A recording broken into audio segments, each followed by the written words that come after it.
We want to welcome in our next guest. That's Marc LoPresti, CEO of Market Rebellion. Marc, I would say it feels like today seems like it's going to be a market in rebellion, but it's kind of, it's kind of the reaction that you expect when you see geopolitical conflicts such as this. The strikes in Iran over the weekend. There's been some retaliation. Volatility is picking up.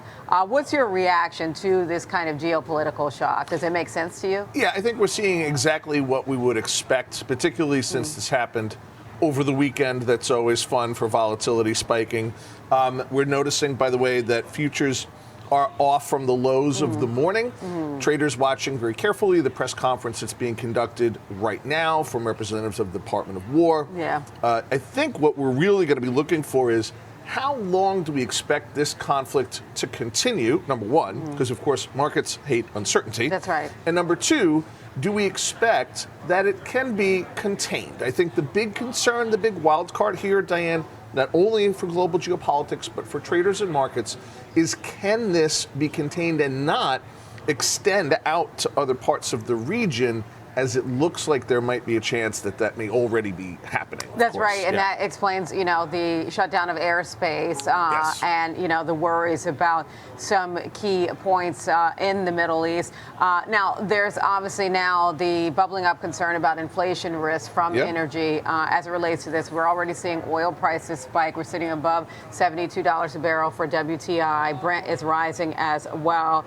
When you think about that risk, what's your concern as it relates to reigniting inflation potentially? Oh, I actually think it's a good thing, right? I mean, not that war is ever a good thing, but conflict at this scale in a part of the world that is so impactful as it relates to the energy supply chain, particularly for oil and natural gas, is by definition inflationary. And the good side of that coin, if one can find one, I was like, where are we getting to the good side? With monetary policy and interest rates, right? I've been very clear and very public about the fact that I think that this Fed, not only Jerome Powell, but the Board of Governors, has been too late, as the president would like to say, in getting interest rates down.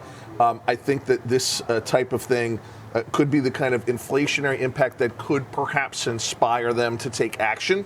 Prior to this, we were seeing some watchers, even our favorite CME FedWatch tool, at one point indicating we might get no rate cuts this year. We had gone from 75 to 50 to 25 to potentially zero. I think that would be a bad thing for the economy and for monetary policy. So the extent we could see a silver lining in this, it could be that. Well, we're not expecting one. Nothing has changed as it relates to the next Fed meeting, so we're not expecting one then. Right. And it's doubtful we'll get one before the end of Powell's term. That's so right. We shall see.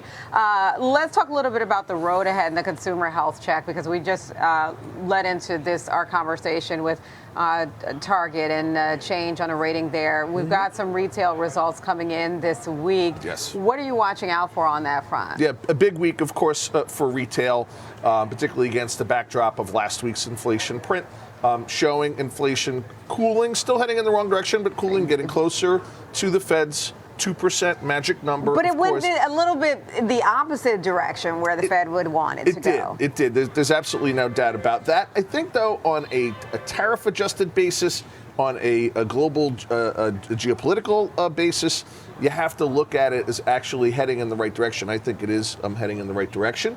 We're going to be looking very carefully at Costco's numbers. Target's got a little bit of complication, some changes to the business model. I think Target's struggling a little bit. I was surprised to see that price target increase that we reported on just before we went live from Mizuho. But I think that Target, I'm going to be looking more at Costco as a bellwether than I am Target this week when I'm looking at retail. Costco, I think, a healthier, better run business, seeing sustained growth not only in membership, foot traffic, renewals of the membership, which is great when you can have that, recurring revenue of renewals of membership automatically reoccurring.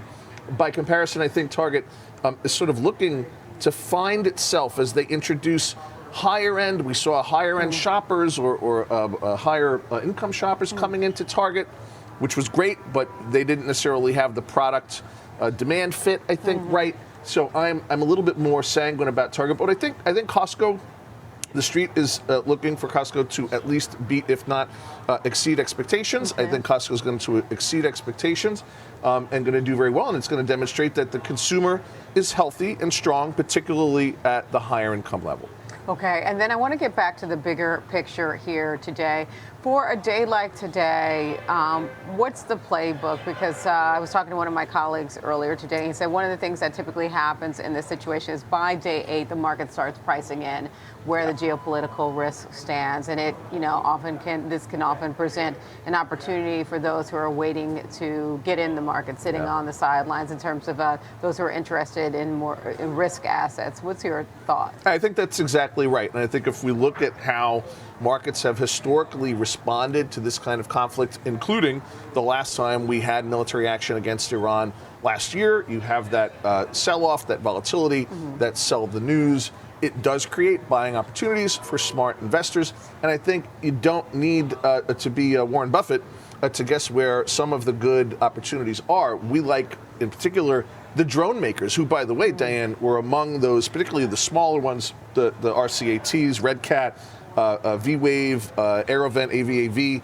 These are all names that we follow, that we have in the portfolio from time to time, that have been sold off as part of sort of the technology and the AI sell-off that I think will already, particularly if you look at the small names like an RCAT, might actually be pretty attractively priced right now. I'd be keeping an eye on the critical mineral supply chain as well. This kind of conflict makes, and of course, the aerospace and defense, your Boeings and your Global Dynamics type names as well. So that's what we're looking at today. All right, thank you, Mark. I appreciate that. Thank you. Good place to put a pin in our conversation. That's Marc LoPresti. He's the CEO of Market Rebellion. Our thanks to Mark for joining us.